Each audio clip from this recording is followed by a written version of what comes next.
There are books that one wants to read, there are books that one does not want to read, and there are books that one wants to read over and over again.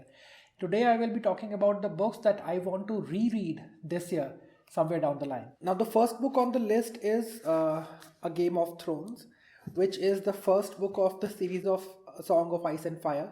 Now, I have a very strange love-hate relationship with this one series, because when I read it years back, when I first discovered it, it had absolutely blown my mind away. I was so fascinated by the writing and the story and everything that it's not even funny.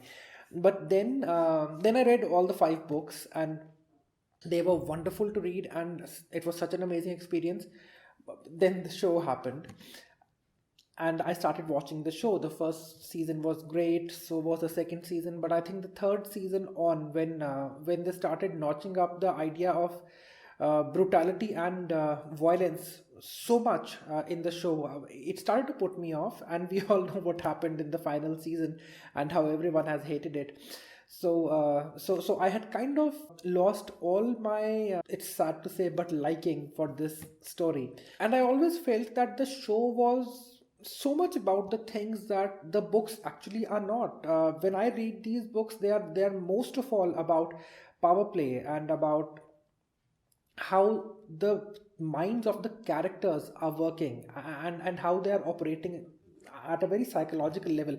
But the show towards the end of the series failed to bring that idea forward. So then it had been such a long time since I had read the books. I had somehow started not liking the whole story as such. But a few days back, and I'm a book collector, some of you might already know. So there was a time when I was so mad about Game of Thrones that I had bought multiple copies and multiple editions of the books. And I just happened to discover one of the illustrated editions of the book, and it was, and the edition is absolutely beautiful. And I just happened to read a couple of lines from the first chapter, and it just hit me that how beautiful the prose actually were, and how strong the writing is.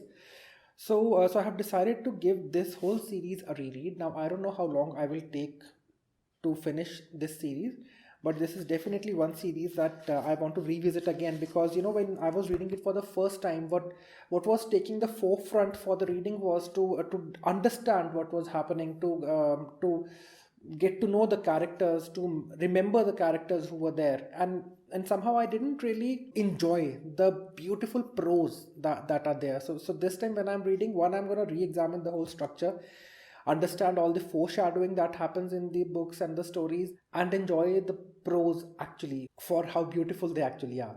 The second book is the second book in the series, Clash of the Kings. Now, when I remember when I read it for the first time, this book emerged as my most favorite book from the whole series. And I had marked so many quotes from this book, as opposed to any of the other books that I had read, that it was almost like I was coloring the whole pages. So that's another book that I'm going to be picking up soon to reread. Both of them are illustrated editions, so I'm thinking that I will make a different video and just show you how these editions are, and the quality of the illustrations that these have. Then I have The Shadow of the Wind. Now, I know so many of you out there are going to say that Rahul, stop talking about this book already. But I'm sorry, I can't. So I'm going to be picking up this book again this year. So I wanted to read it last year also, but somehow I was not able to. So I'm definitely looking forward to read this book this year. I don't want to go on and on about this book. I've done that so many times before, but just look at the kind of markings I've done. This is a beautiful book, and again, I want to read it again this year. Bram Stoker's Dracula is one story. In fact, it's one love story which I find absolutely fascinating. I remember reading it a long time back when I was school, and then I've seen so many adaptations of it. And there was this recent BBC series also. I really enjoyed the first episode, but the second, the third kind of didn't work for me.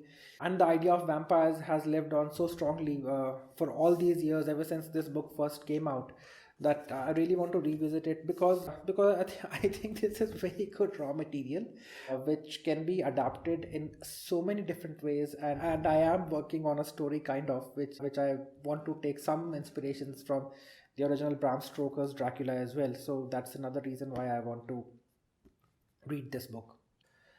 The next is The Haunting of the Hill House. Again, most of you would know how crazy I am about the Netflix series and how massively I enjoyed that show and how beautiful I think it is, and such a wonderful adaptation, or rather an interpretation of this text. I have a thing for Gothic literature, and it's something which I find really fascinating. I will be making another video sometime soon, hopefully, in which I will talk about what Gothic literature actually is. And down the line, I also want to draw parallels between Gothic literature and Gothic architecture. So that's another thing which I would be doing sometime later. Let's see when that happens. But this is another book which I want to read. And Shirley Jackson, the more I read her, the more I fall in love with her writing.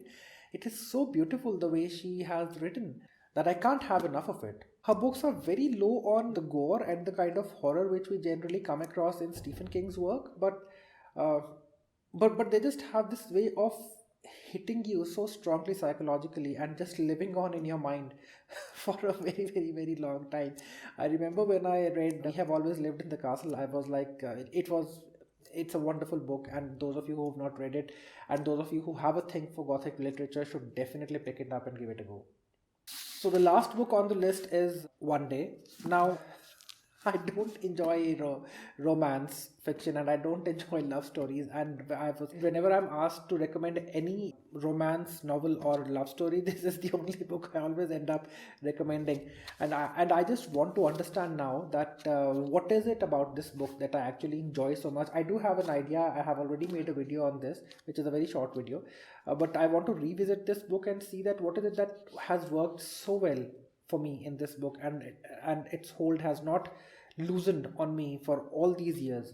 And maybe examining that, I would also understand that what is it that does not work for me in the broader category of romance fiction, and why do I find it such a put off. All right, guys. So this was my list of the books that I want to reread this year. And do you have any such books which you are completely in love with and you want to pick them up and read them over and over again? If so, I would love to know which books are those. Maybe I would also want to read them or read them again if I've kind of forgotten about those books. And a little request, guys, if you like my videos, you enjoy watching these, please do subscribe, please do like, please do share. It helps me more than you think it does, and I will be really grateful for that. Until next time, guys, keep reading. Cheers.